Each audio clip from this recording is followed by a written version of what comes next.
The topic है हमारा chemical properties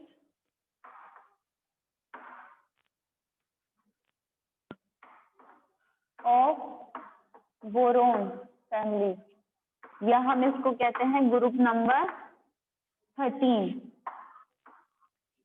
boron. यही है ग्रुप 13।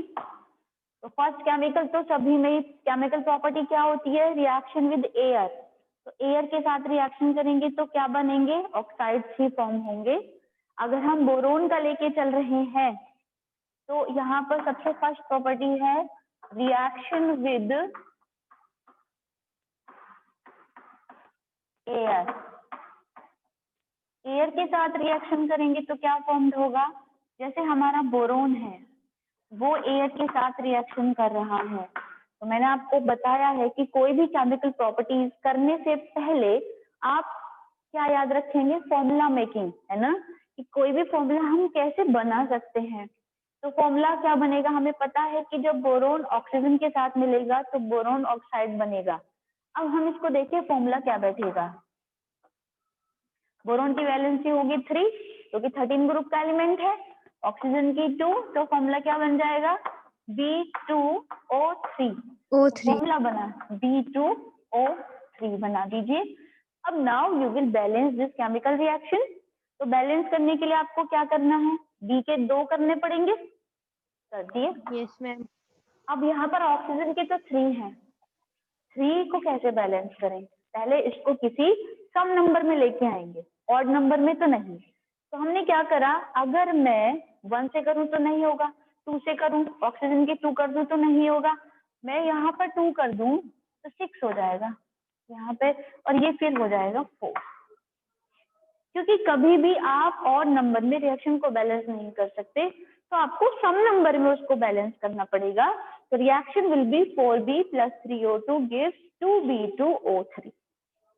वैसे ही आप रिएक्शन करा सकते हैं। दूसरा एग्जांपल रख सकते हैं, ये एग्जांपल 1 हो गया। आप एल्यूमिनियम ले लीजिए, उसके साथ रिएक्शन करा दीजिए, ठीक है। सभी में ही आपका क्या बनेगा? वहां पर एल्यूमिनियम ऑक्साइड बन जाएगा, ठीक है। तो कोई प्रॉब्लम तो नहीं है ना, बना सकते हैं इसीलिए आप। सेकेंड प्रॉपर्टी है कॉमन है रिएक्शन विद वाटर। अब आप वाटर के साथ रिएक्शन करेंगे तो क्या बनेगा बेटा? आपको पता है हाइड्रोक्साइड फॉर्म होंगे, H2 गैस इवॉल्व होगी। तो second property is reaction with water. हम रिएक्शन करा रहे हैं ग्रुप नंबर 13 की वाटर के साथ, विद वाटर। तो आपको पता है कि वाटर के साथ हाइड्रोक्साइड फॉर्म होते हैं मोस्टली। तो सपोज करिए हमने जनरल रिएक्शन ले ली, M4 मेटल, कुछ भी ले लिया, मेटल में हम कोई सा भी मेटल यहाँ पर ले सकते हैं ग्रुप 13 का, प्लस वाटर। अब हमें वही पता होना चाहिए, यहाँ पर मेटल की वैलेंसी है 3 और OH की वैलेंसी है, यानी कि वाटर में OH ही तो ऐड होता है 1। तो क्या फॉर्मूला बनेगा? M1OH का होल थ्राइस। क्योंकि यहाँ पर मेटल पॉजिटिव है तो H2O वहां पर ब्रेक हो जाएगा और H और OH नेगेटिव आयन बना देगा, H positive and OH negative. तो पॉजिटिव पॉजिटिव तो जोड़ नहीं सकते, वो तो H2 गैस इवॉल्व कर देंगे। जो नेगेटिव पोर्शन है इसका, कि 2 पार्ट में डिवाइड हो जाएगा। अब मेटल पे पॉजिटिव है तो मेटल पे इसके साथ जुड़ जाएगी, है ना। और ये जो हाइड्रोजन है H, ये H2 फॉर्म में रिलीज हो जाएगा। तो हमारा जो बनेगा वो बनेगा MOH का whole thrice plus H2। Now balance this chemical reaction. Balance कर सकते हैं आप? हाँ बेटा बताइए। अब यहाँ पर O के 3 है तो 3 कर दीजिए, बाकी तो सब बैलेंस ही है, कुछ नहीं है। लेकिन अभी बैलेंस नहीं है, ये अभी बैलेंस नहीं है या बैलेंस है? बताइए बेटा जल्दी।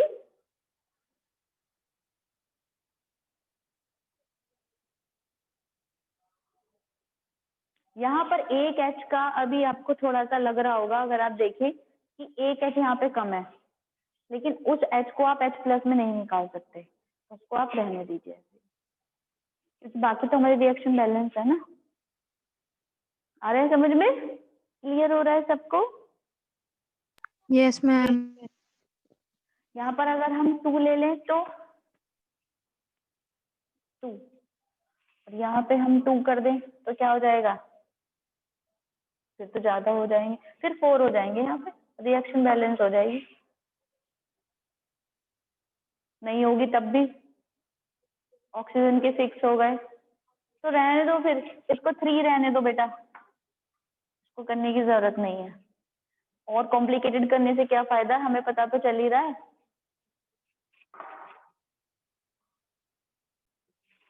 तो हमने एसिड की रिएक्शन करी। थर्ड पॉइंट है हमारा reaction of group 13 element with acid and alkali.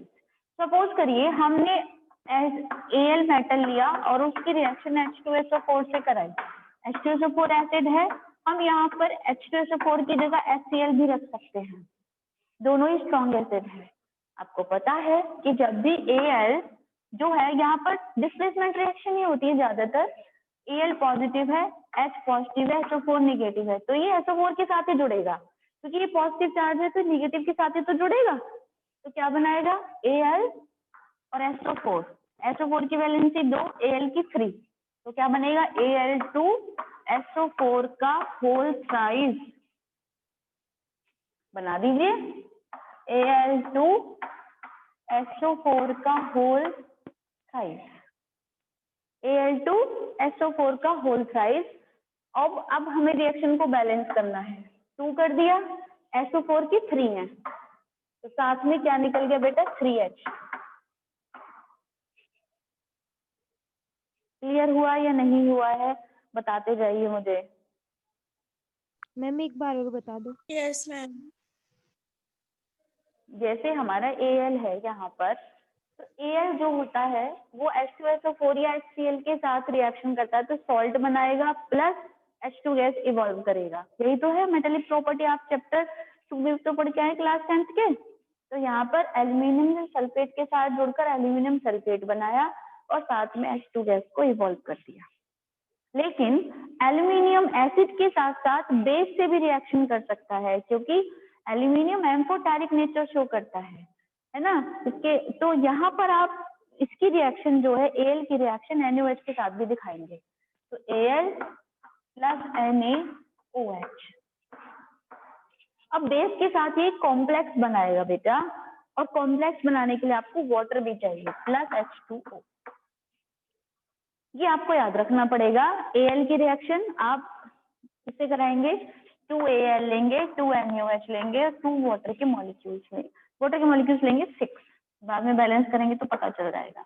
तो कॉम्प्लेक्स में क्या होगा कि केटायन और एनायन आपस में साथ साथ मिल जाएंगे और ये बनाएगा। कॉम्प्लेक्स में जो मेटल होता है वो सबसे बाहर होता है, फिर सेंट्रल मेटल होता है जो Al है, फिर उसके बाद लिगेंड होते हैं जो OH है और 4 है। ये हमारा हो जाता है लिगेंड। ये कॉम्प्लेक्स बनाने का तरीका होता है। सबसे बाहर हमारा रखा जाता है मेटल की जो हमारी पॉजिटिव है, फिर उसके बाद सेंट्रल एटम रखा जाता है, फिर उसके बाद लिगेंड रखा जाता है जो OH है, इसको हम कहते हैं निगेटिव लिगेंड। निगेटिव लिगेंड का काम होता है, या पॉजिटिव लिगेंड या न्यूट्रल लिगेंड, कई तरीके के लिगेंड होते हैं और उनका काम होता है सेंट्रल जो मेटल है उसको अपने इलेक्ट्रॉन प्रोवाइड कराना, ताकि उस सेंट्रल एटम का जो है ऑक्टेट कंप्लीट हो सके। क्लियर है बेटा? और प्लस यस मैम। तो चाहे आपका एसिड हो चाहे बेस हो, दोनों ही मेटल के साथ रिएक्शन करके H2 गैस इवॉल्व करते हैं। ये भी सॉल्ट बनाते हैं, ये भी सॉल्ट है, लेकिन ये कॉम्प्लेक्स फॉर्म में है। ठीक है, समझ में आ गया? तो कॉम्प्लेक्स फॉर्म में लिखने का तरीका होता है, जो मेटल होती है, मतलब जो पॉजिटिव पार्ट होता है वो सबसे पहले रखा जाता है, फिर मेटेलिक पार्ट, ये इसको हम कहते हैं कॉम्प्लेक्स का पार्ट, यानी कि कॉम्प्लेक्स एंटिटी। ये कॉम्प्लेक्स पार्ट है हमारा इतना, बाहर मेटल, और यहाँ पर अगर हम रखना चाहते हैं तो यहाँ पर हम दूसरा कोई लिगेंड रख सकते हैं जो कॉम्प्लेक्स नहीं बनाता लेकिन साथ जुड़ा हुआ होता है। ठीक है, समझ में आ गया? इस तरीके से रिएक्शन हो जाएगी। बची हेलोजेंस के साथ रिएक्शन। नंबर 4 है हमारी रिएक्शन विद, ये रिएक्शन कई बार पेपर में आई है, very important. Reaction with halogen, halogen के साथ रिएक्शन जब भी होगी तो जो मेटल है, जैसे बोरोन है, बोरोन हेलोजन के साथ Cl2 के साथ रिएक्शन करेगी तो क्या बना लेगी, बताइए किस तरीके का हैलाइड बनाएगी। बोरोन की वैलेंसी 3, Cl की वैलेंसी 1, तो BCl3 बनेगा, तो BCl3। अब हमें इसको बैलेंस करना पड़ेगा, ओड नंबर आ गई, हम 2 लेके चले थे लेकिन यहाँ पर तो 3 आ गए हैं, तो हम क्या करेंगे, इसको फिर बैलेंस करेंगे, इसको 2 करेंगे, इसको 3 करेंगे, 2 करेंगे, तो 3 2 जा 6 हो जाएगा।